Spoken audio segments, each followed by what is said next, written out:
When you hear Vietnam, I think of Hueys flying over the jungle, door gunners. I think of some of the greatest soldiers and Marines of that time, whether it be Roy Benavides and Carlos Hathcock. I think of the non-conventional warfare, tiger-striped uniforms, guys running operations to this very day we have no clue about. The one that always sticks out the most, Colonel Robert L. Howard. 54 months deployed in combat. Wounded in combat 14 times. Nominated 3 times for Medal of Honor, however received 1. Operated in Laos, Cambodia, and Vietnam as part of the MAC-SOG V. A true commando through and through, which makes him one of the greatest Green Berets of all time. Howard enlisted in the United States Army in 1956 at Montgomery, Alabama. Service in Vietnam included assignments with the 1327th Airborne Infantry, 1st Brigade, 101st Airborne Division, 5th Special Forces Group, and MAC V SOG. As a staff sergeant of the highly classified MAC V SOG, Howard was recommended for the Medal of Honor on 3 occasions for 3 individual actions during 13 months, spanning from 1967 to 1968. First 2 nominations were downgraded to a Silver Star and Distinguished Service Cross due to the covert and top-secret nature of the operations in which Howard had participated. As Sergeant First Class of SOG, he risked his life during a rescue mission in Cambodia and received a 3rd nomination for the Medal of Honor when he finally received it. We're going to cover and go over all the great feats that he did while serving his country.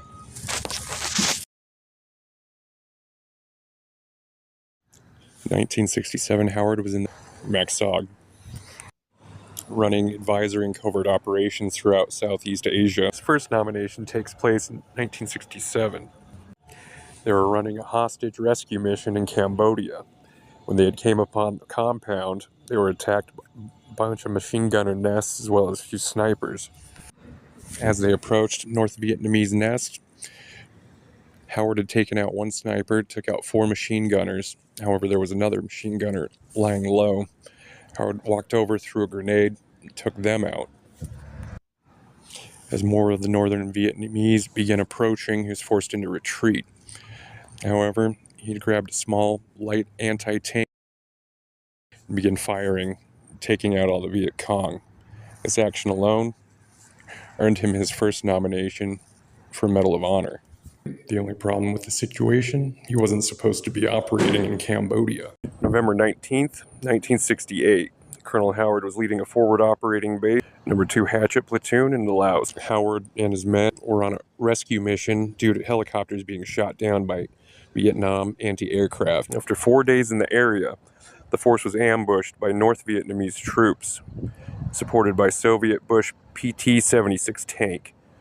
Braving intense fire, Colonel Howard crept 300 yards through North Vietnamese fire to lead the 2 pilots and wounded door gunner to safety.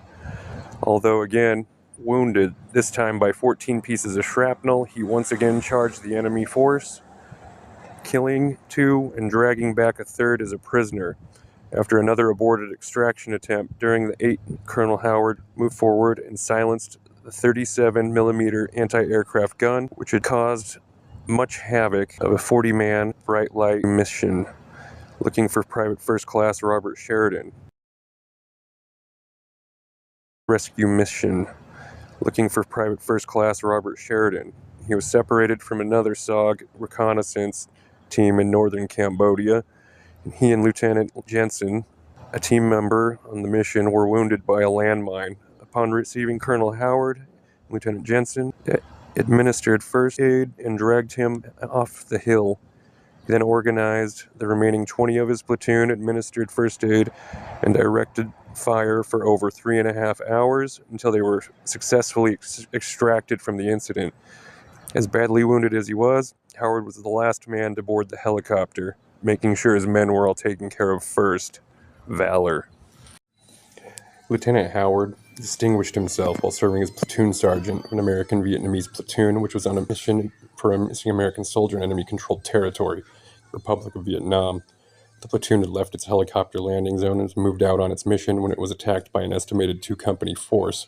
During the initial engagement, First Lieutenant Howard was wounded, his weapon destroyed by a grenade explosion. First Lieutenant Howard saw his platoon leader had been wounded seriously and was exposed to fire. Although unable to walk and weaponless, the First Lieutenant Howard unhesitatingly crawled through the hail of gunfire to retrieve his wounded leader.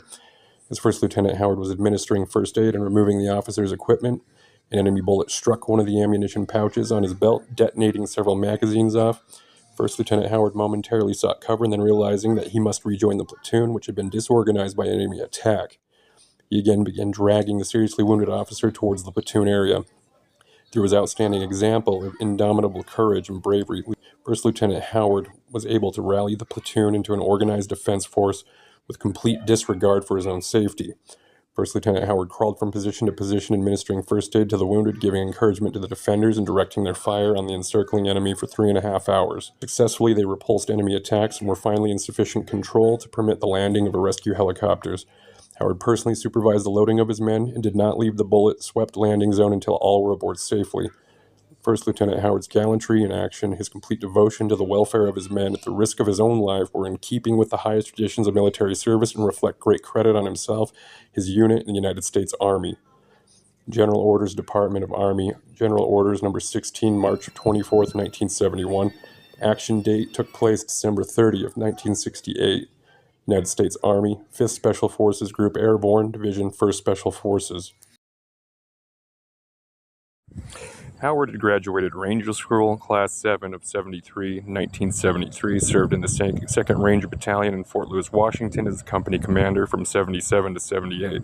He served as the mountain training instructor.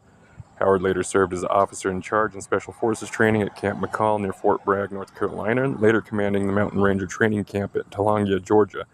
He graduated National War College in 1987, received 2 master's degrees during his Army career, which spanned from 1956 to 1992, retired as a colonel in 1992. He is one of the most decorated soldiers in the Vietnam War. He may have been the most highly decorated American soldier of the modern era. While they state that he is said to be the most decorated service member in history, John Plaster, in the book 1998 SOG, The Secret Wars of America's Commandos in Vietnam, states that Howard remains to this day the most highly decorated American soldier. Colonel Howard had passed on December 23rd of the year 2009. He was buried in resting place at the Arlington National Cemetery.